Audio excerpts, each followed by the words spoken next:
discretion is advised.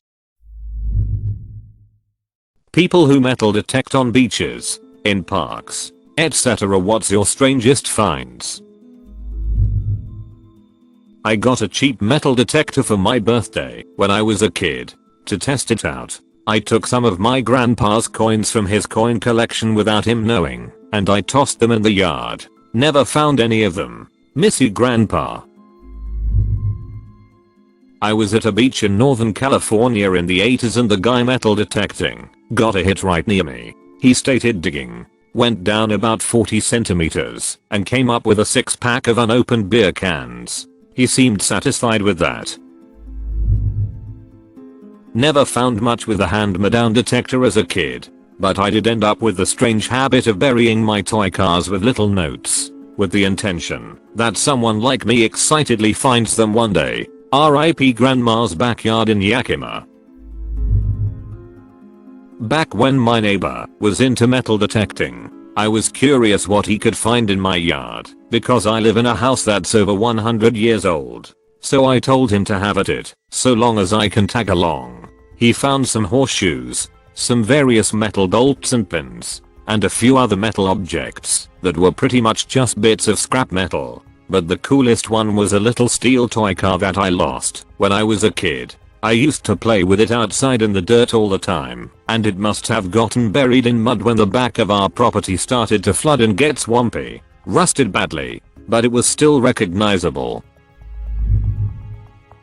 Someone with a metal detector found my husband's high school class ring on the banks of a local river. He had lost it during a rowing event about 15 years prior. The guy contacted my husband's high school and they tracked him down. I have the ring in my dresser right now. My husband didn't care too much, but I was amazed by the work the kind stranger put in. I mailed him a Buffalo Wild Wings gift card, LOL.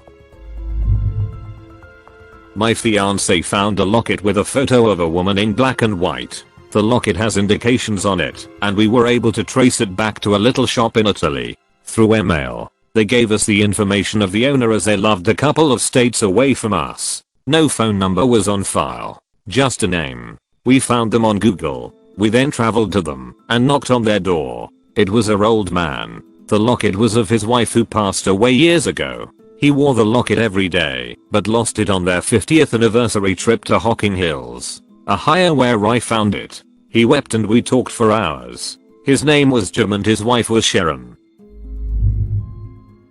My friend lost his wedding ring in a lake while splashing around with his kids. We searched the area and the water was only waist deep, but we still had to dive and feel by hand, which was an exacting task. We almost gave up when we spotted a guy with a metal detector, so we asked for his help. It took him half an hour, but he did find it. My friend offered him 100, but the guy refused and just had a couple of beers with us. He said just the fun and excitement of finding something that meant a lot to someone was more than worth it.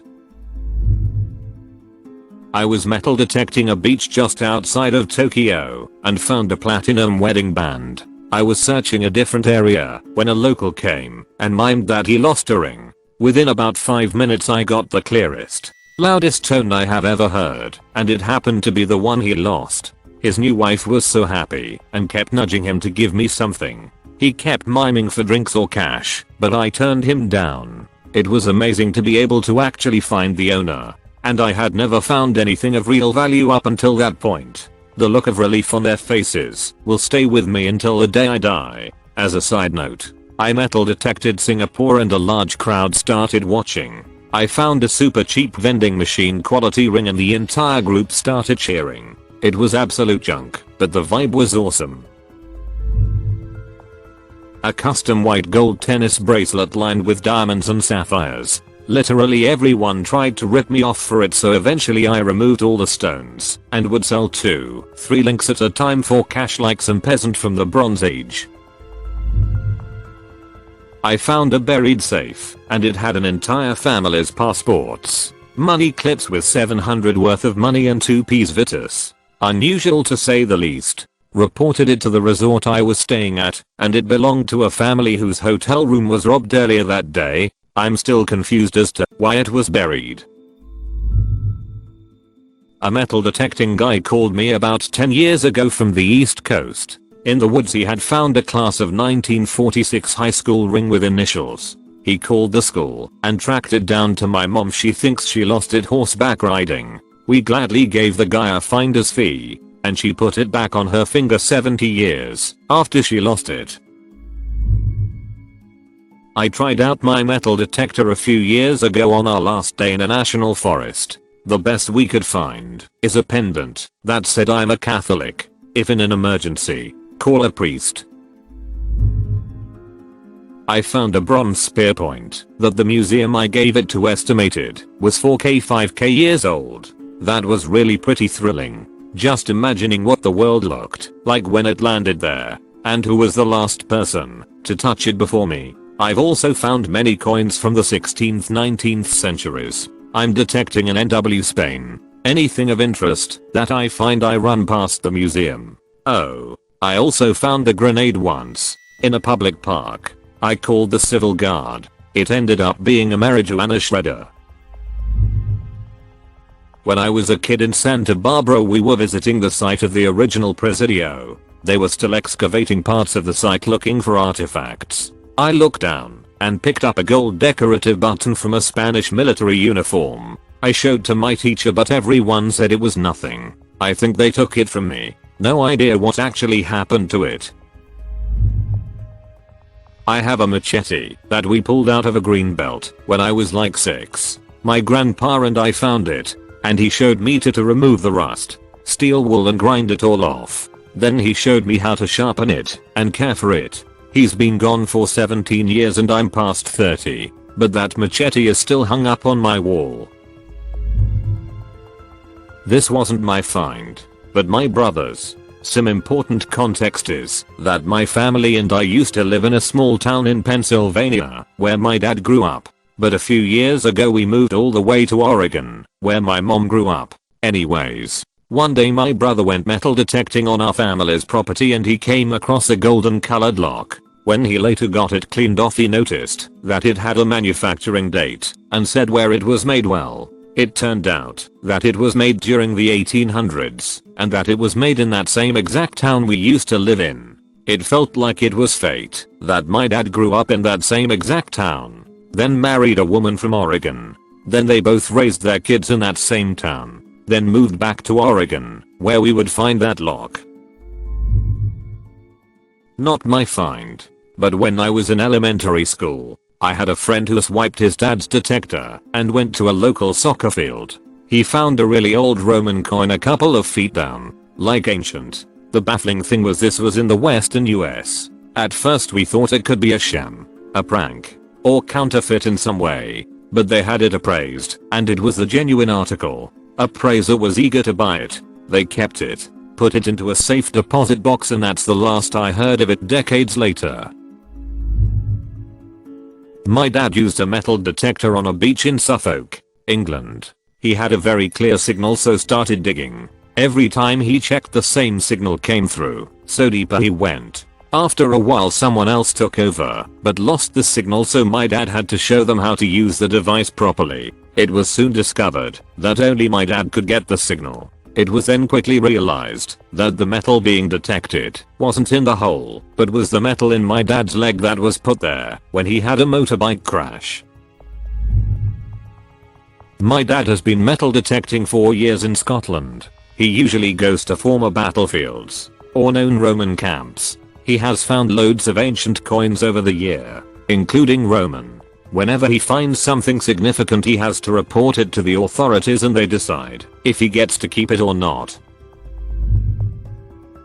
When my brother and I were about 10 years old, we were playing in our grandmother's garage and found an old metal detector that we begged our grandmother to show us how to use it. Surprisingly, it still worked after years of sitting in dust. My brother and I took turns scanning her yard and found an odd coin and small, rusted chunks of mystery scrap metal, and were thoroughly excited. On our last pass, we scanned by a little lighthouse garden ornament and found a ring. We rushed in to show our grandma, who then broke down crying at the sight of her lost engagement ring. She had lost it years ago while gardening. That was probably the proudest my brother and I ever felt.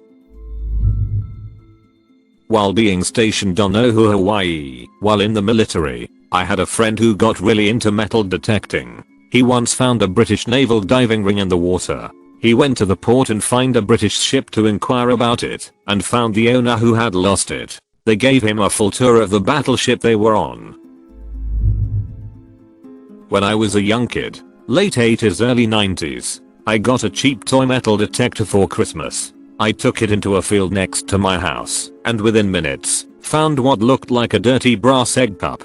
My mum cleaned it, and polished it, and had it on the mantelpiece for years. Fast forward 25 years and my younger brother actually got heavily into metal detecting, and realized that what I had found was actually a bomb timer from a very old French World War I bomb. He still has it, and claims it as his own find. The most interesting that he found was an unexploded hand grenade. This was in the bottom of a field in northern England. It was surrounded by American coins, some with holes in. Apparently this field was used for training American soldiers during the war, and one thing they would do is put coins on the ground and try and shoot a hole through them without breaking the sides of the coin. He called the police for the hand grenade and I assume they detonated it, but not before I went back with him and got a photo, which I could probably dig up on Facebook if anyone's interested. I found an entire barbed wire fence around my property along with old bullets. It looks like there was some kind of battle there, because we also found a lot of flint arrowheads and spearheads.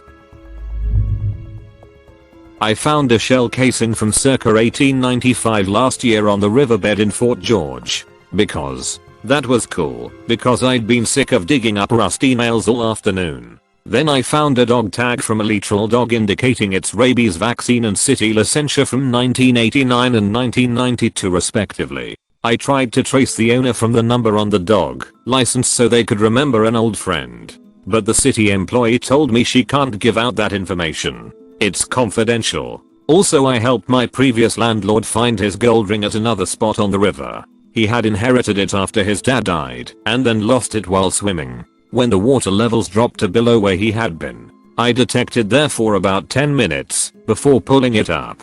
He was very stoked to get it back. Feels good, man. Me and a friend sometimes walk around looking for ancient stuff. Our town was built by Romans 2 millennia ago, and it's not unusual to find Roman coins and more recent coins and stuff. We've found over 200 coins over time, most of them Romans, but also some from the 1300s and even some from the Napoleon era. Also we found some rings, a Roman pendant and a small silver statue. I don't metal detect, but the happiest metal detector guy I've ever seen was a fellow in the 80s on Rodeo Beach north of San Francisco. He'd been wandering up and down the beach for most of the morning pulling up just junk, old rusty bits of this and that, and the like. His friends had started teasing him. Then he came running up the beach laughing, holding a wet 6-pack of beer over his head with damp sand cascading off of it. Someone had buried some beer in the sand. Who knows when to keep it cool and lost it. Then this guy came along days to weeks later and found it. He and his buddies were extremely happy about it. As a kid in SF in the 80s I used to find things like old lighters, bottles and such in the yard. Lots of the apartment blocks are hollow and the buildings have a small yard and back, and various remains from the 1906 fire and other fires. I bought a metal detector last year as a birthday gift to myself. It's been a lifelong dream to own one. My first few trips out I found mostly trash, with a nice hair clip being my greatest treasure. I think it was my 4th time out on a beach west of Toronto. My friends and I dug up a handgun about a foot deep. It had been there a long time, and was totally caked in wet sand. So as I pulled it up out of the ground, I didn't know it was a gun until I was holding it. We ended up calling the police to turn it in, and have no idea what happened. But it's thrilling to imagine we found a hidden murder weapon. Click subscribe if you enjoyed this video.